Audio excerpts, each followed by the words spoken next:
Now, here's one that baffles me. I don't know if anyone's been to a shopping centre recently, and just to confirm, it's not the shopping centres themselves that baffle me. They're full of shops, pretty standard, but what else have they got in them? What have they got in the main concourse bit where you have to slalom between things? That's right, charity collections everywhere. Roller banners up, people with clipboards, buckets to put money, signs that say, "You're a cunt if you walk past this and don't give to starving children or guide dogs or stroke survivors," etc. Now, I kind of get these.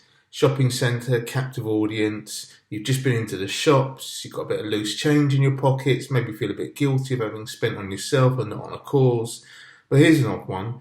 Random pop-up will writing services bang smack between the shops.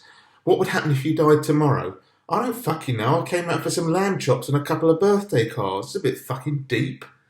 Seriously, whoever thought that was a good place to capture your audience?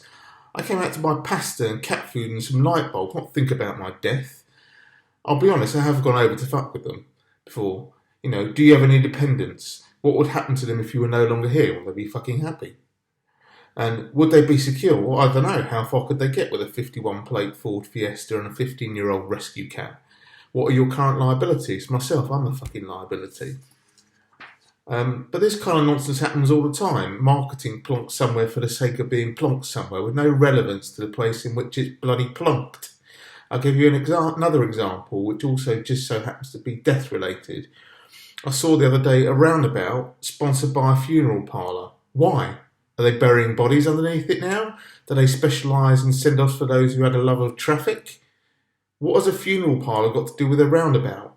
Did they inquire at random about sponsoring a local roundabout, or did a sales executive give them a call? I've worked in sales, so I'd love to know how that pitch opened on the phone. So I see you take care of dead bodies, and sometimes people die on roads. So would you like to take out this wonderful package to sponsor a roundabout?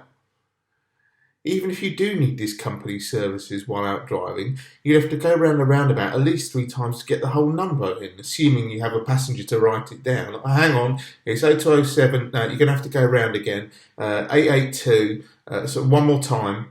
If it was a garden centre that sponsored the roundabout, that might make sense. They could put different plants there or show off what you can do in the garden, depending on the time of year. Or here's one, maybe Sarah Lee Cakes could make a resurgence by sponsoring all roundabouts near supermarkets, painting the outside edges as a layer of chocolate sponge and chocolate icing so it looks like a giant gatto. But seriously, will writing services in the middle of shopping centres bore off? Nonsense.